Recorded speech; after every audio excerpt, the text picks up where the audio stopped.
Keith the Madman, coming straight to you with movies, cigars, and a brew. Discussing movies while kicking back, whether they are good or they're bad. With the hottest movies and non-released, I am talking about details and what I see. So tune into the podcast while I vent with reviews, news, and nonsense, yeah. And now, recorded live from the capital of the first state of these great United States, Keith. So the first movie I want to talk to you about this year is Kubo and the Two Strings. I actually saw this movie before it came out. I even wrote the review for it, the written review, which you can find on my website. But I did not do the podcast. I kind of sat there, and I just getting around to cleaning up some stuff. I have a few of them I've written but haven't released, and this is one of them. And you can now get it on Netflix, so I thought it was a good time. It came out a couple weeks ago where you can rent the DVD. And honestly, it's my favorite animation movie of the year, and maybe my favorite animation movie for some time.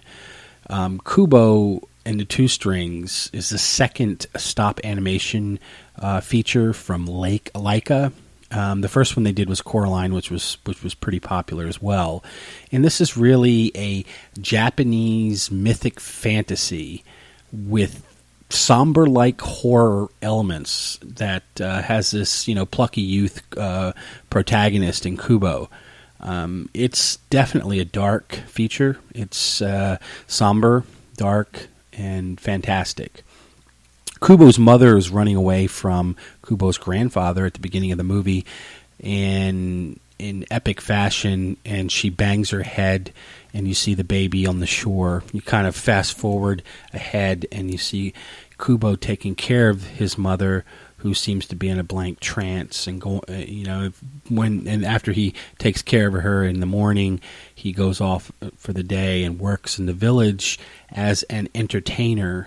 And he uses the same magic that his mom does through music and guitar that brings somehow these paper things that kind of get shaped into origami through his efforts to life as he tells stories.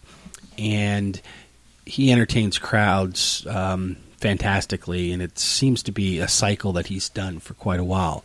He has to get home each night before his grandfather, the moon, comes out and can see him. So he has to get home before sundown each and every day. And he takes care of his mother, and she seems to come alive for a bit in the evening before falling back into the stupor that she has. So, of course, the story really takes off at the moment when there is a reason for him not to make it home on time.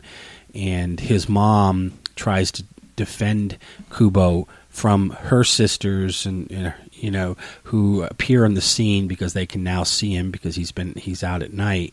She makes one final bid and whisks him away with wings that flies him off and brings to life a monkey that he carries around as a charm and has used in his stage show at times too. So he sets off on a quest with the monkey, who tells him he needs to find his father's armor. His father died in protecting Kubo from his grandfather as well.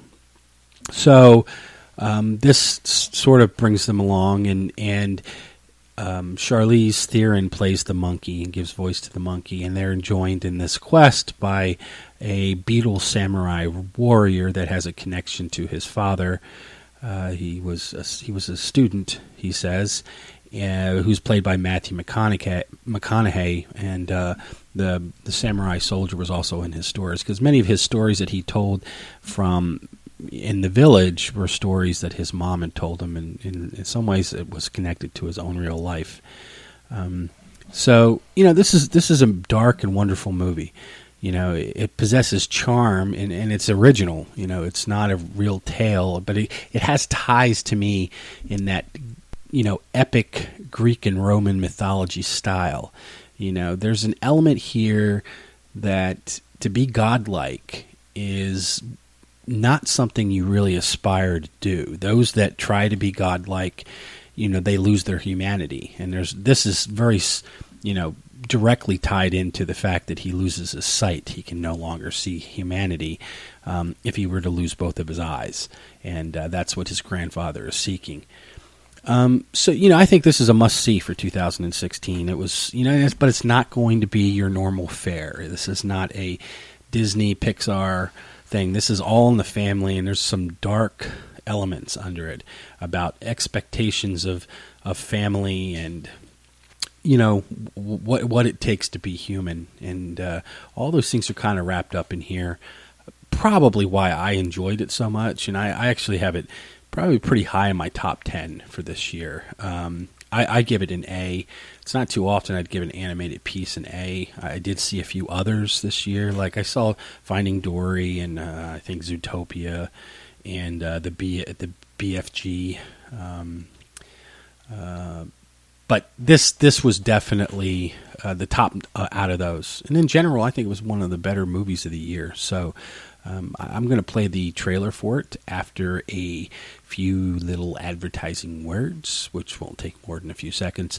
And I'm going to try to clean up here. There's some final reviews from movies I think that are going to be Oscar contenders, and maybe even give a rundown soon of my top 10 for the year. It's been a pretty good year, and I saw a lot of movies this year. Not all of them did I review. I couldn't have possibly done that, but this was a good one, and I'll talk to you again soon. You have been listening to the Movies, Cigars, and a Brew podcast. You can subscribe to this podcast on iTunes, Spreaker, and Stitcher. Find reviews of other movies, cigars, and beers at moviescigarsandabrew.com. Give a like on Facebook or follow Keith on Twitter at Movie Cigar Beer. Your trailer is coming up next.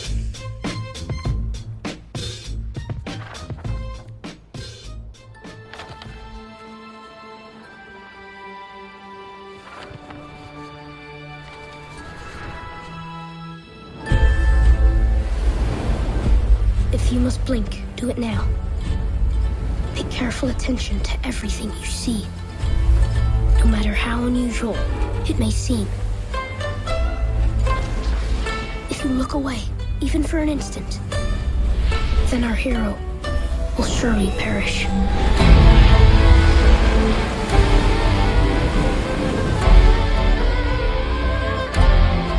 It is time to follow my own path. My name is Kubo. This is my story.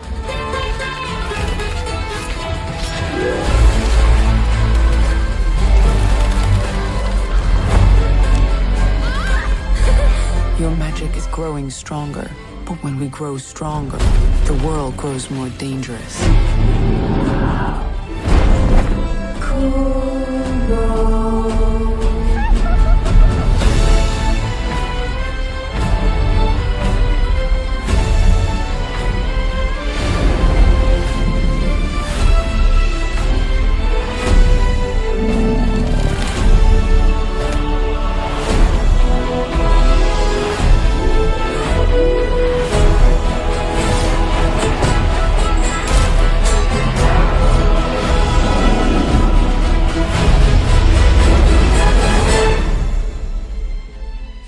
Got my attention.